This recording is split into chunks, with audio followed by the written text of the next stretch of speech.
there are various laws that say that the media must protect children in South Africa, but sometimes that doesn't happen, especially if parents are public figures. We discuss if rules change for kids of public figures and why it's important to protect children in the media and online. Media ethics, what are they and do they still matter in the digital age? That's another one of our discussions today. Well, hello and welcome to Media and Society on SABC News, independent and impartial. My name is Naledi Moleo. Now this is where we look at the intersection between media and audiences. Now of course this show is not complete without your say, so connect with us via social media, share your views and concerns about how the media works and what it is that we feed you. Hashtag SABC Media and Society, or give us a call on 011-714-6841 or 011-714-6842.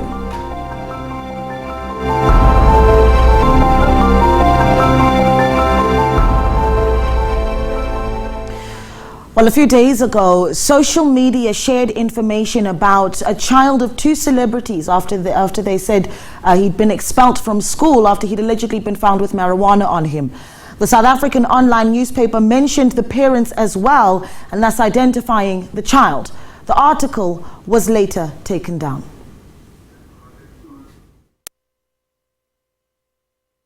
What needs to be done? The minors must be protected at all time, especially girls.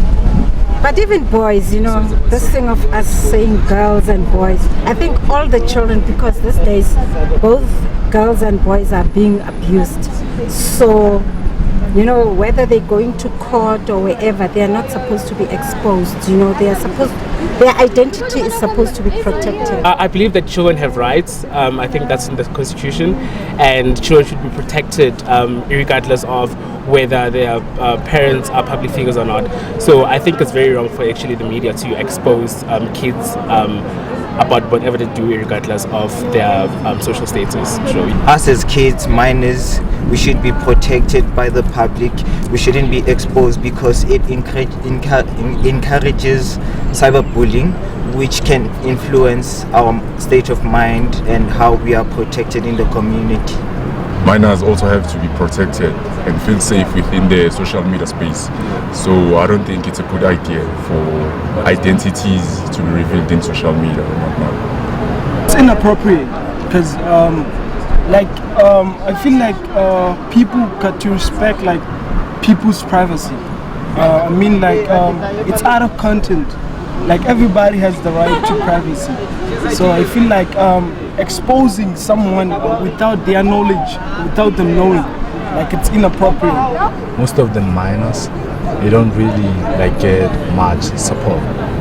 We feel, okay, I'm not a minor anymore, but most of them, they feel unprotected, and which is this platform, I believe it was supposed to somehow protect us. Yeah. Well, remember that you and home can also be a part of the conversation by asking questions to our guests or sharing your views on today's topic. That number again is 011-714-6841, or you can also be part of the conversation on Twitter by using the hashtag SABC Media and Society. So in the digital age, it's easy to want to break the story first, especially if social media is already discussing certain issues without following media regulations, ethics, and of course the country's laws. Now there are various laws and principles in this country that say that the media must protect identities of children in situations that might have negative consequences for them.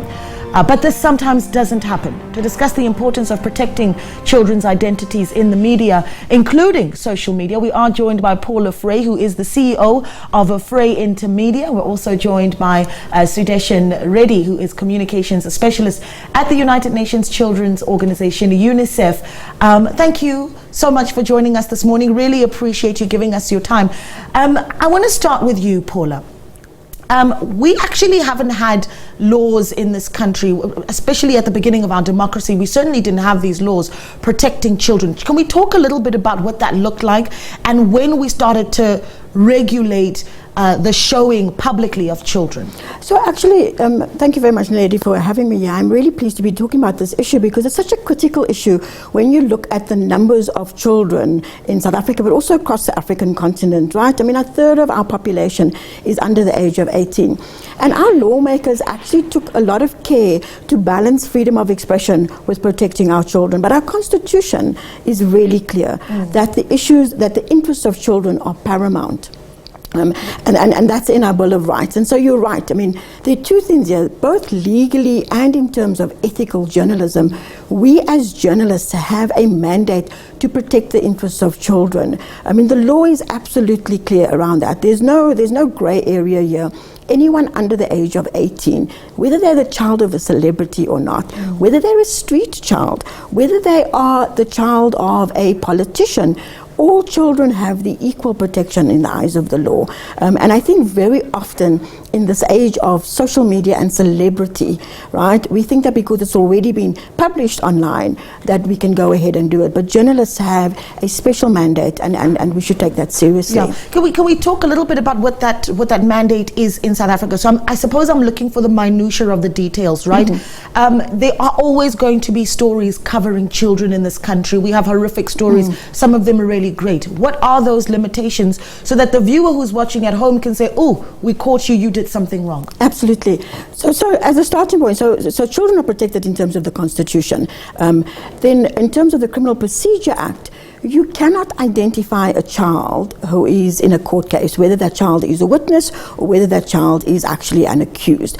And by identifying, I don't mean naming the child. It also, if you identify people who are in the court case in a way that could identify the child, you can't name those people either. And I think sometimes the public notices the fact that we're not naming the father or the parent or the family member who is being accused of abuse and accuse the media of actually trying to protect them.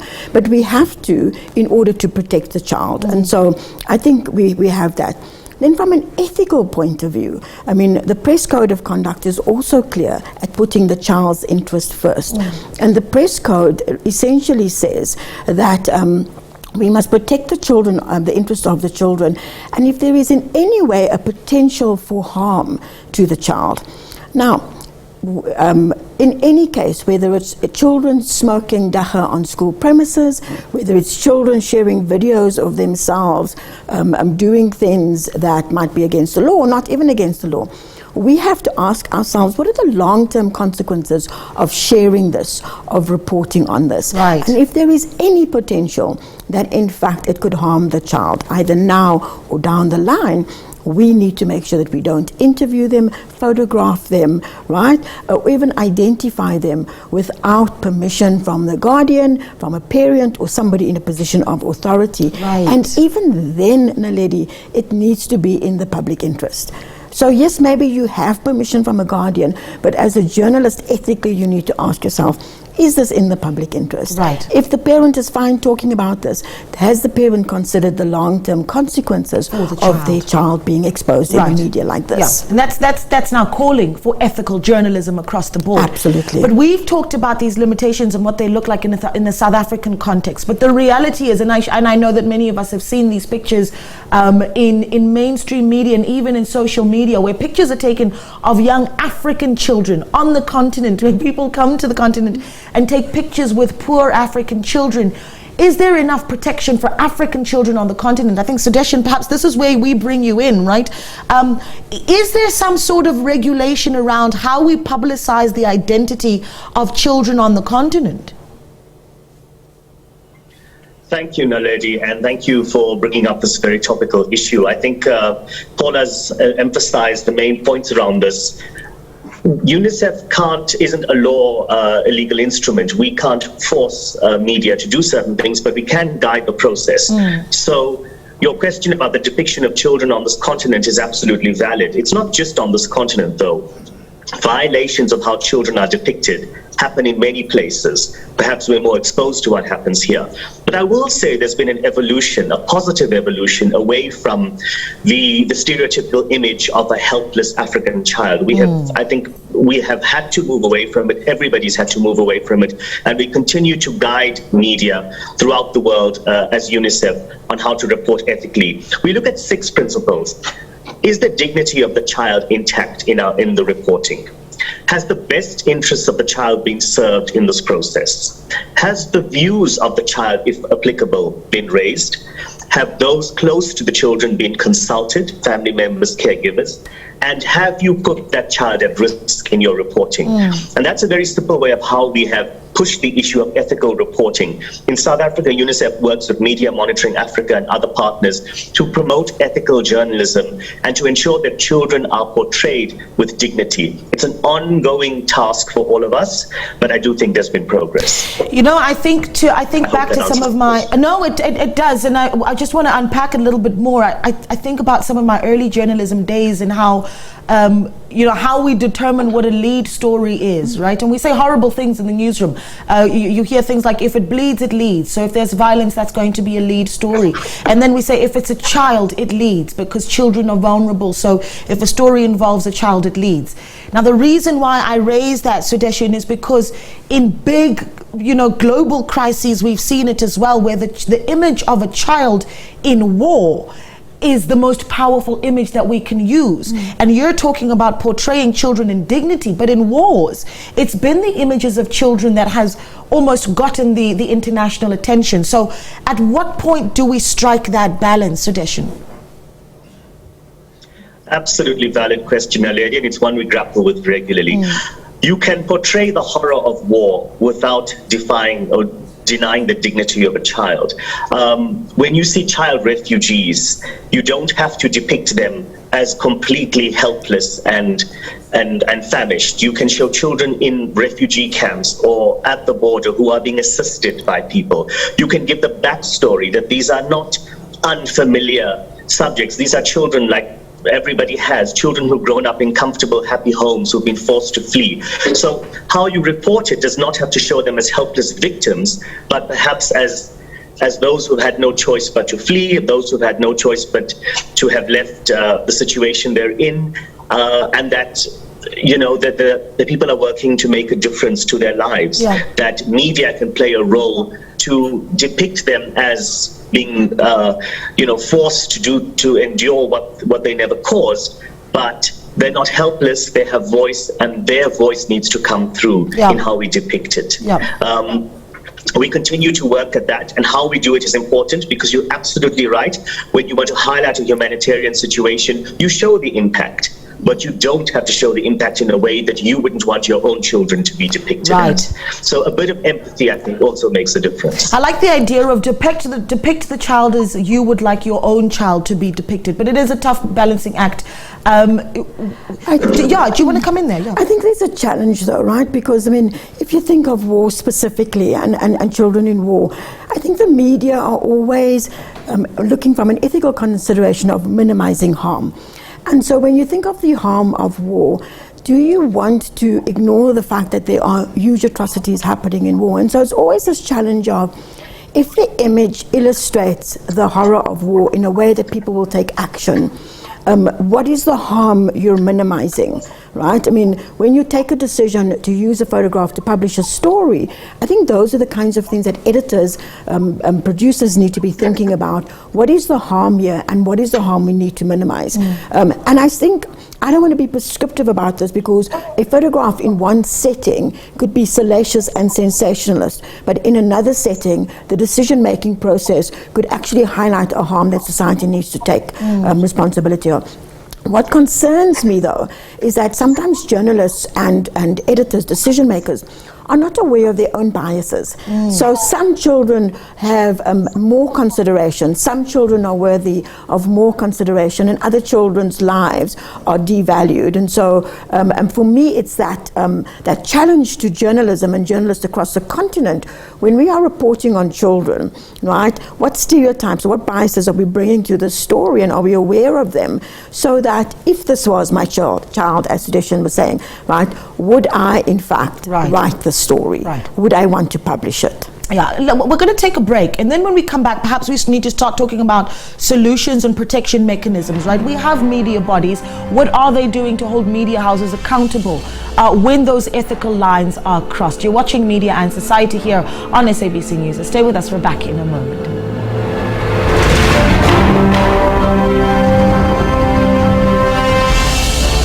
Including social media, and I'm still joined in studio by Paula Frey, who is the CEO of Frey Intermedia, and Sudeshan Reddy, communications specialist at the United Nations Children's Organization, UNICEF.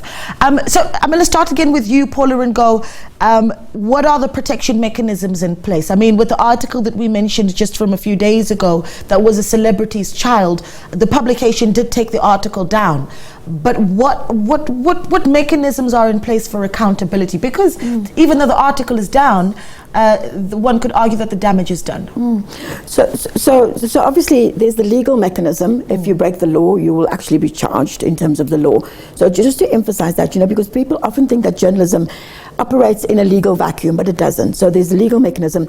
But in South Africa, we have a very, very effective press council. And so if you feel that, in fact, a newspaper or an online system, or if not the press council, then the BCCSA, so Broadcasting Institute, has actually not been ethical in its treatment of children, you can in fact make a complaint to either of those. In terms of the press council, the public advocate at the press council would be the first step, and they would mediate between you and the media house and to try and resolve the issue. If the issue is not resolved, it then gets taken to the press ombudsman, who then will make a ruling, and the press ombudsman can then actually take action against the media house, including forcing them or telling them to apologize, to take down the story, or to do redress. And Sudeshan, if I come to you and I say, what role does UNICEF then play? I mean, you talked about how you really can't regulate, but you can advise. Have you intervened in matters like this before? Thanks, Naledi. Specific cases I can't think of immediately, but I will say that, to come back to Paula's point, and she's absolutely correct, journalists don't operate in a legal vacuum. At a broader level, South Africa has a remarkable constitution, Section 28, which protects the rights of children. South Africa also signed the Convention on the Rights of the Child, the CRC, the most widely ratified convention in the world. And that also is very specific about how children should be depicted and represented in the media. So there is no shortage of policies and laws.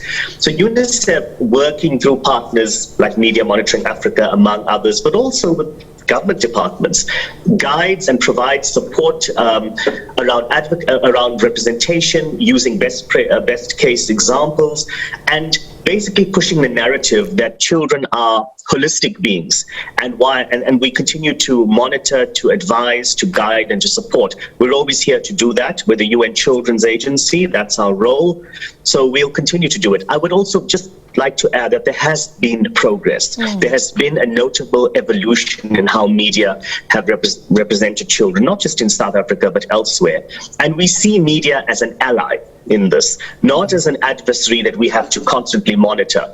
Media is key in how it shapes society and how it represents the adults of tomorrow. So we're very much keen to work and continue to work with media on this. And what then about social media? Thanks. Because this is where it gets quite difficult, Paula, right? I mean, that's where the lines start to get blurry, because can you hold someone accountable on social media for sharing details about a child when parents themselves are putting their children up on social media? That's a tough one.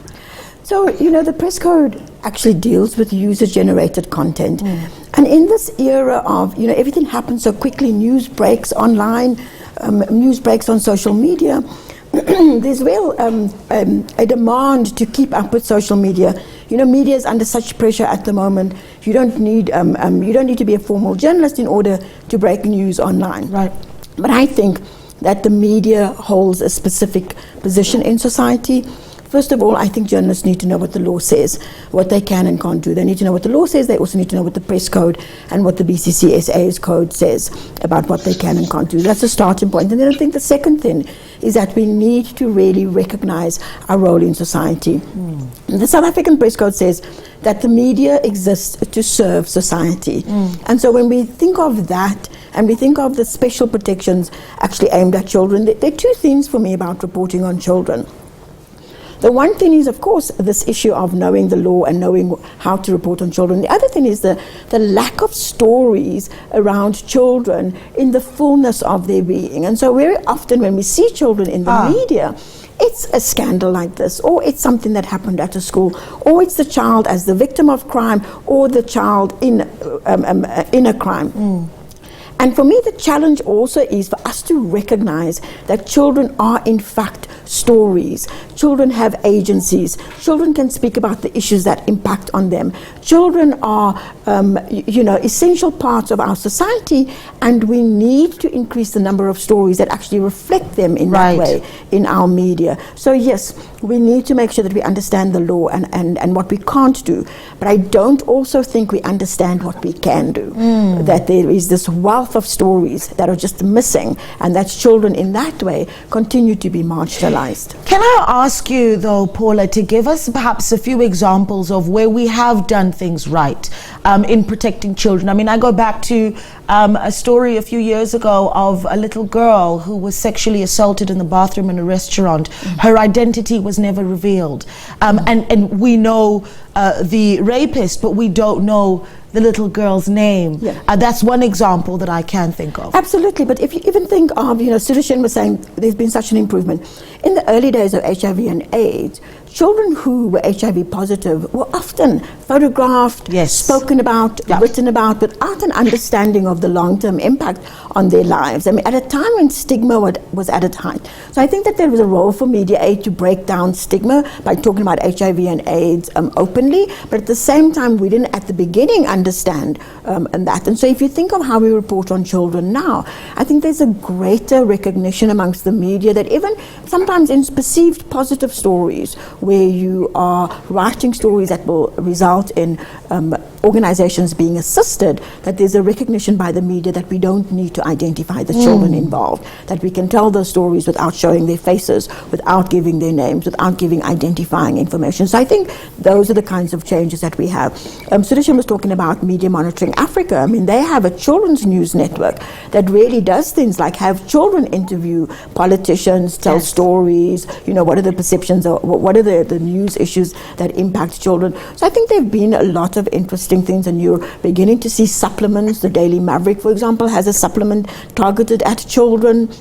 So there's a lot of interesting things that we're doing, but we can just do so much more. Holistic storytelling of children is taking place. That's wonderful. Sudarshan, just as we wrap up, I think I want to talk a little bit about the opportunities that we have to expand. Paula talked earlier, just a few moments ago, and you said journalists must know the law. They must know what their limitations are, and they must understand the ethical code as well. Where are the opportunities to ensure that more and more journalists have access to that? Because my concern is, the reality is we have under-resourced newsrooms, not just in the country, but really across the world now. And then you're concerned that there might be a skills shortage where some of those finer details are concerned. Thank you, Naledi. I think it's a good way to end this. It's important for all of us to be perhaps more active as UNICEF, as the Children's Radio Foundation, another partner of ours, to work very closely with journalists. There are numerous established, reputable NGOs throughout South Africa working on the issue of supporting children.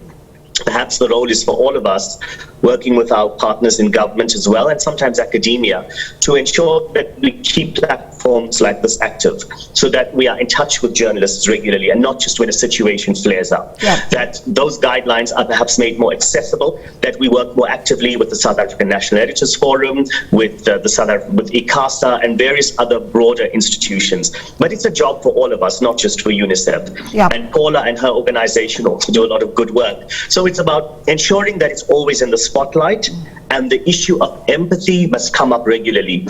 The depiction of children should also be how you would want it to be as a person, sometimes as a parent or caregiver. That's critical. So we have to keep these discussions going, and not just around Youth Month or World Children's Day, but throughout the year, because it is an issue that affects all of us. So I would say continue to be to make the information as accessible as possible. But it's more than just policing the law. It's about also appreciating context and highlighting the fact that the children we depict today are going to shape tomorrow. So how we depict them and how we represent them is critical. Yeah, Paula, thank you, Sudeshan. It's been an absolute pleasure speaking to you. Paula, we'll wrap it up ourselves here in studio. I say all the time to the viewers at home that this show is really about them holding us as the media accountable. And so perhaps if you'd like to give us a call, 011-714-6841 to be part of the discussion just before we wrap it up. So if you'd like to call in quickly. But can the public spot things and tell us? Because that's what's important, is that the public needs to feel like they trust the media, but to do that they need to be able to hold us accountable. Oh, absolutely. And I think also, media houses really need to be more open, create opportunities to engage with members of the public around these issues. I think conversations like this are really critical, to be able to have these conversations and have members of the public to be able to ask the questions. But social media also gives them the opportunity to be able to point out where we can do better, what we have done well, and where we can do better. So I think, yes, the public can hold us accountable. All right. And just quickly as we wrap up, some ideas on how we can start sharing some of those ethics that are available. I mean, young journalists are watching perhaps right now in community radio stations on smaller platforms, and they need to access that information. There are some really good resources online. I mean, if you, Sudeshan was talking about, there's a UNICEF resource on reporting on children. There's a Media Monitoring Africa resource on reporting on children that I would recommend very, very highly. But also, I mean, across the continent, there are always these webinars, discussions on as issues come up. I've seen things being held by the Media Council in Kenya, for example, by the South African National Editors Forum. And so I would say there are a lot of opportunities for us to continue to grow. Journalism is dynamic. We cannot assume that because we have a degree that we know what we're doing.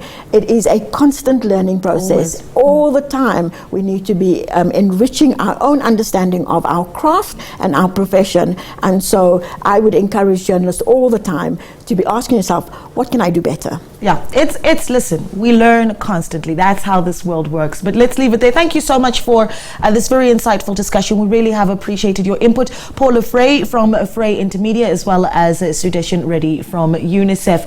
Well, after the break, we'll chat about media ethics after the publication published the name of a murder accused even before he had appeared in court. We're really starting to dissect what the media can and can't do. And remember, you can be part of the conversation by asking questions to our guests or sharing your views on today's topic by calling us on 011-714-6841 or 6842, or you can also tweet using the hashtag SABC Media and Society. Stay with us. We're back in a moment.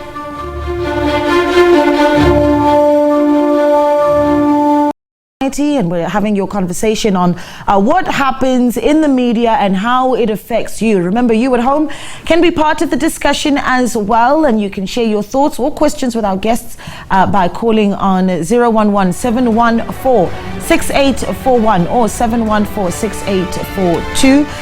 On Twitter, use the hashtag SABC Media and Society. So let's get into our second discussion this morning.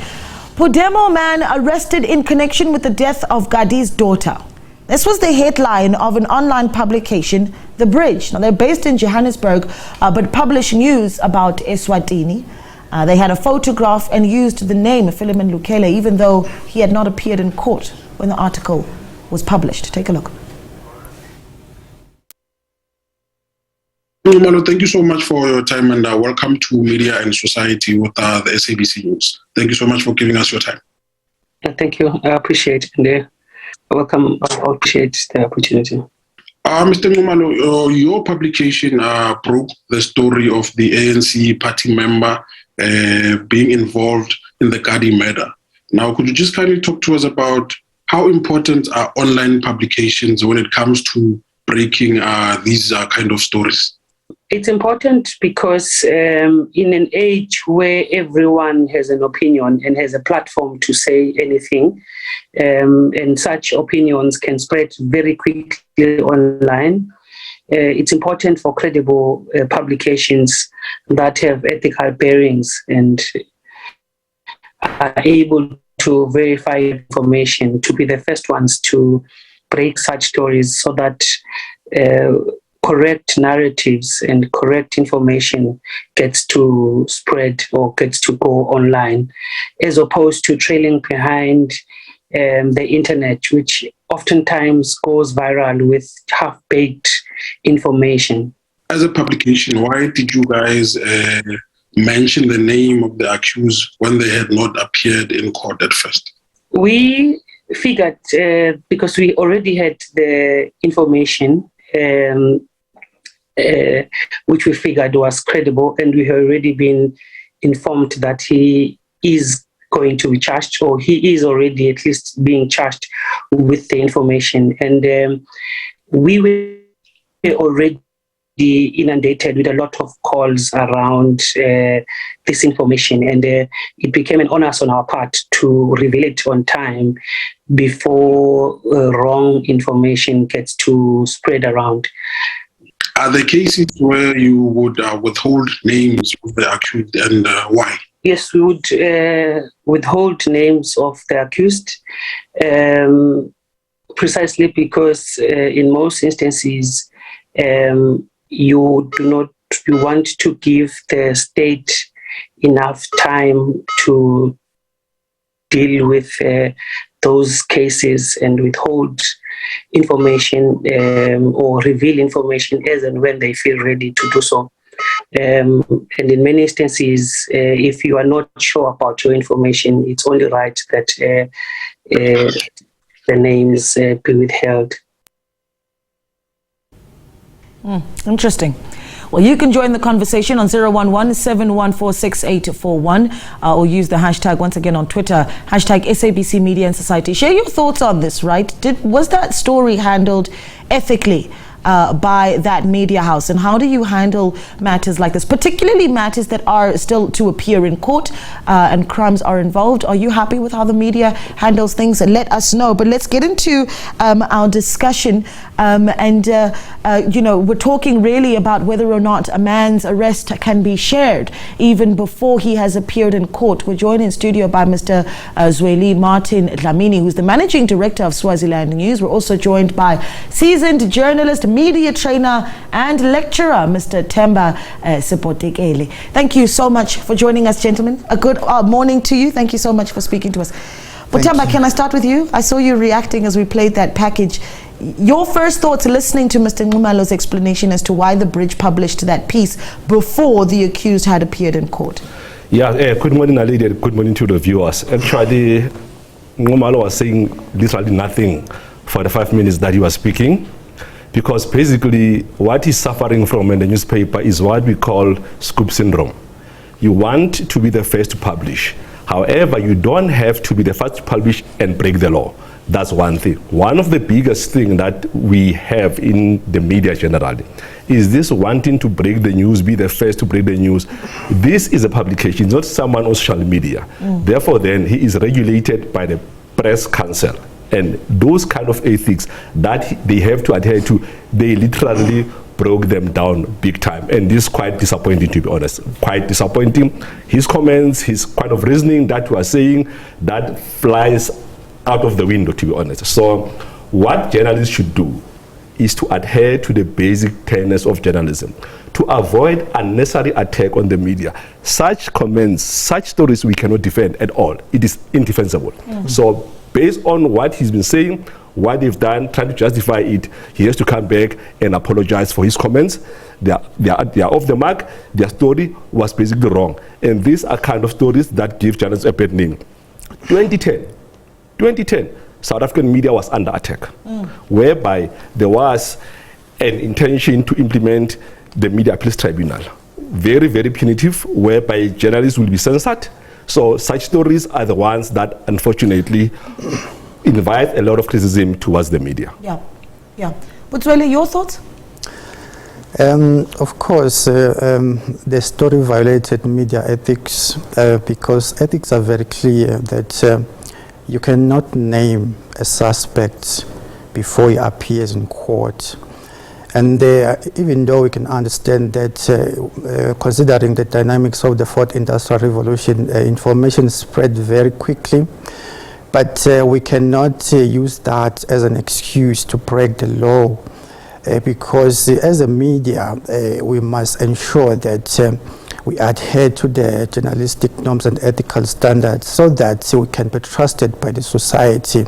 If such things happen, it then attracts unnecessary attacks towards the media by the public, because through journalism ethics, it's where the public is able to hold us accountable.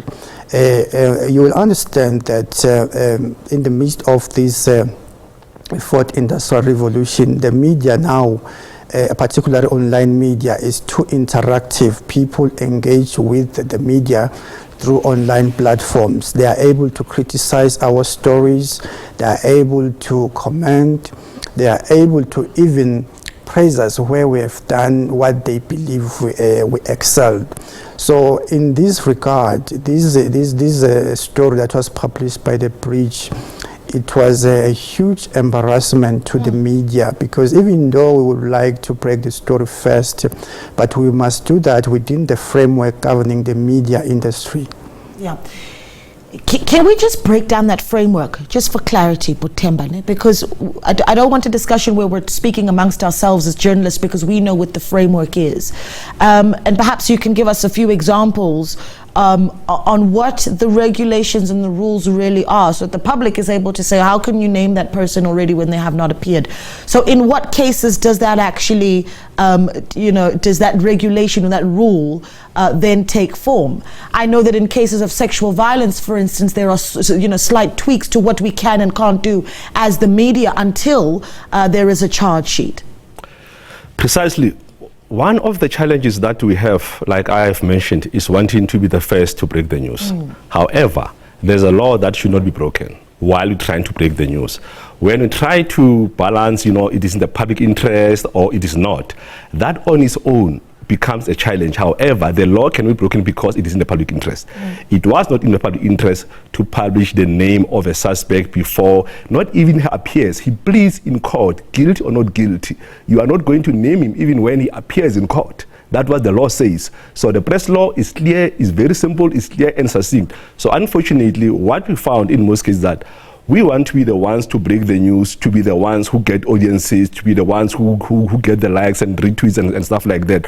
Unfortunately, that on its own brings a bad name to the craft of journalism.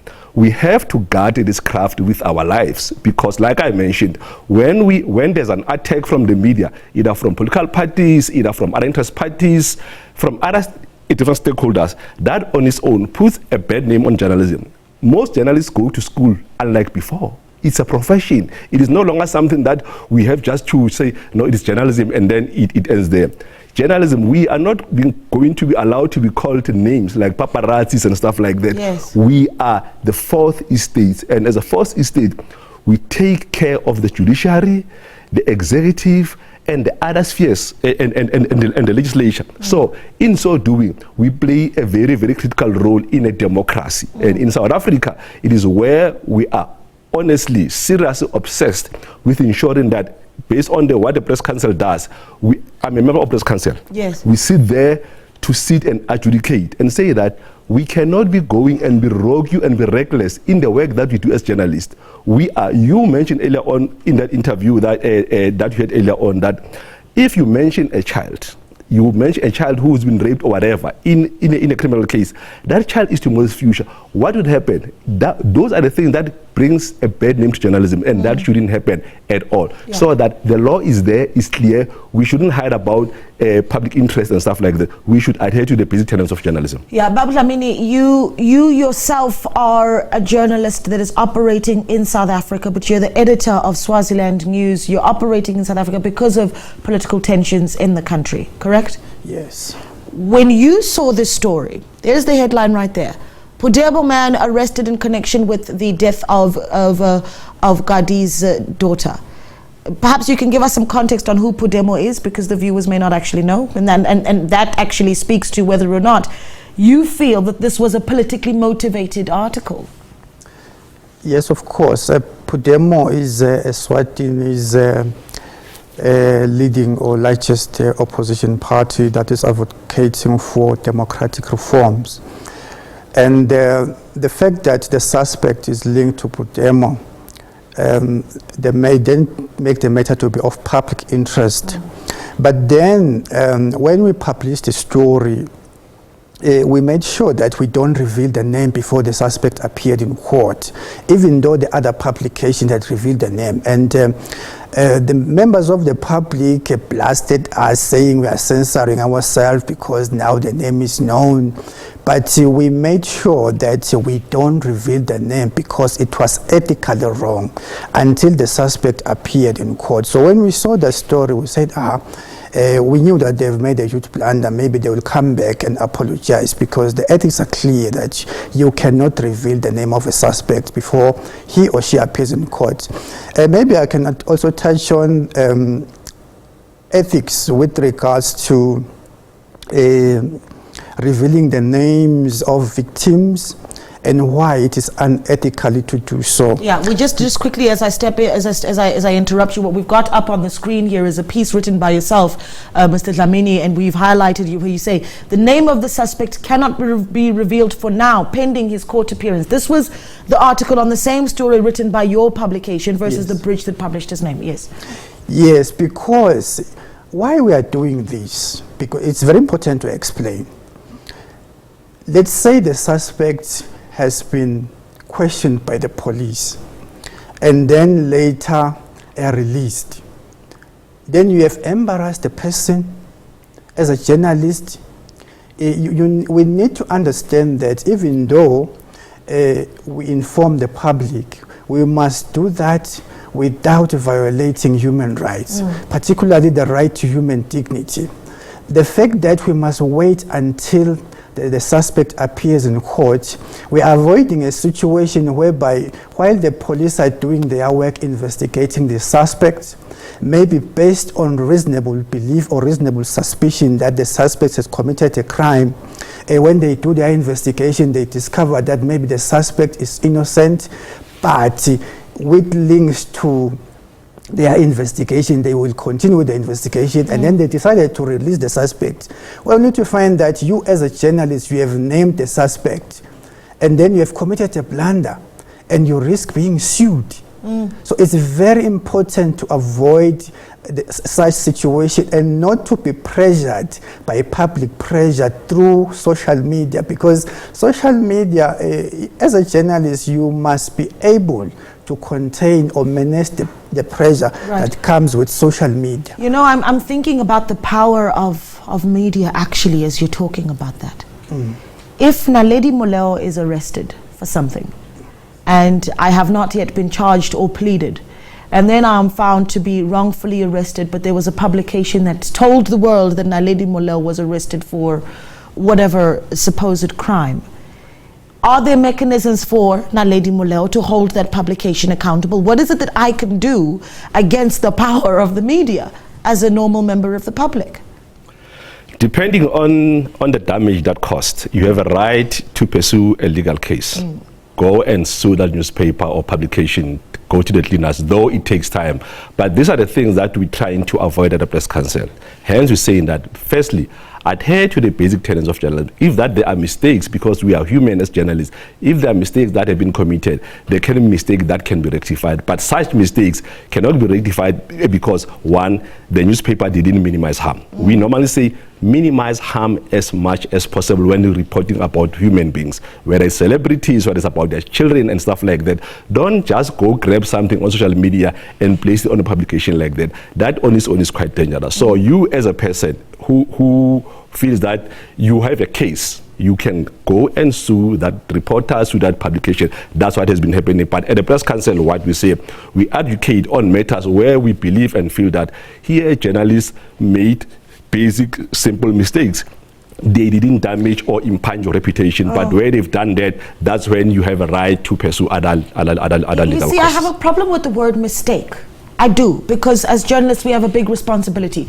So I suppose what I'm getting at is maybe we need to start having an honest conversation around the skills that we have in the newsroom, because these are basic tenets of journalism that every journalist should know, right? Is the issue that our newsrooms just don't understand some of those regulations? Let's admit that we have rocky journalists within our midst.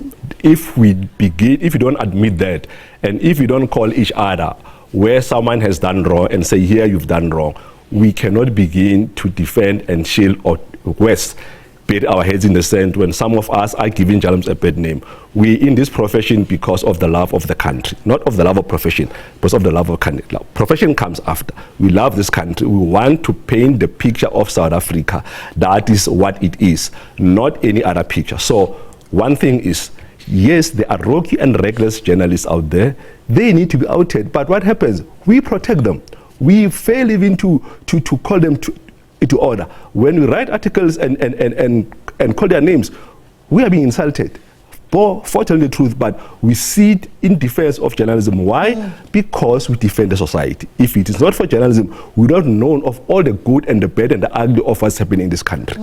Because we have journalism, this craft that we love so much so, is the one that makes us stand between those in power and society. Without it, then we are doomed to fail. Hence now, we have to look back, introspect, not just once, keep on introspecting, calling each other where we do wrong. It cannot be business as usual where a journalist from a certain TV channel or a publication becomes rogue. We all keep quiet. We cannot. I cannot allow, as someone who went to school to study journalism, allow people besmirch the name of the craft that my parents paid money for me to go and study. Yes. I cannot allow that to happen. Yeah. And so we need to hold people accountable. Precisely. I see you smiling there, Putsweli. Just as we wrap up with you, I hear Putemba talking about, the press council and all this infrastructure that we have to hold journalists accountable. The reality is that may not be what we actually have as infrastructure for most of the continent, and perhaps, let's start perhaps with just the region, right? Are there enough bodies? I mean, you look at the work that you're doing in Eswatini. Are there enough bodies to ensure that there is a media regulation in Eswatini and other parts of the region? Yeah, in Eswatini we have a problem of media capture. That's why we find ourselves publishing in South Africa. The whole media landscape is controlled by those in power, particularly those linked to the king. But with regards to your question, we need to establish more body that seeks to ensure that the media operates within the regulatory framework so that the society can continue to trust us as journalists. When I talk about the regulatory framework, I'm talking about both locally and regionally, because the media now, with the dynamics of the fourth industrial revolution, is more globally. So we must adhere to global journalism standards.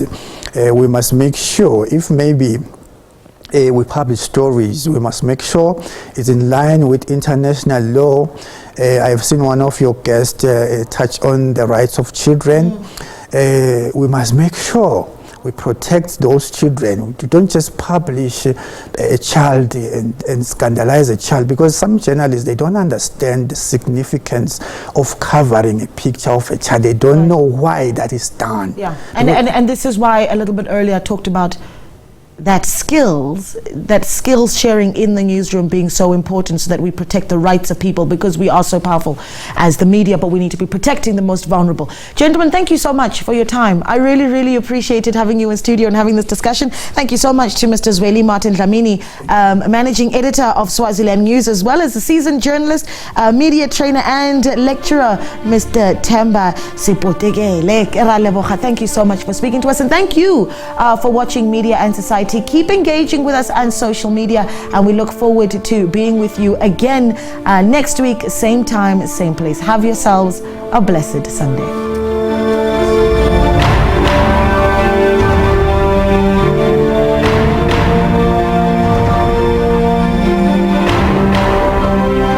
When we were watching Simunyamara, we were dancing. divider. When men made us feel at home and 50-50 was just a show on TV. That's because they were scared. Now we're learning lessons from the real bads on the estate and Guyana. Hotspot Sally sets mom just right for the weekend. Paying our TV licenses keeps industries alive. Let's stay informed, educated, and entertained. Telling stories for the now generation. TVLIC.co.za.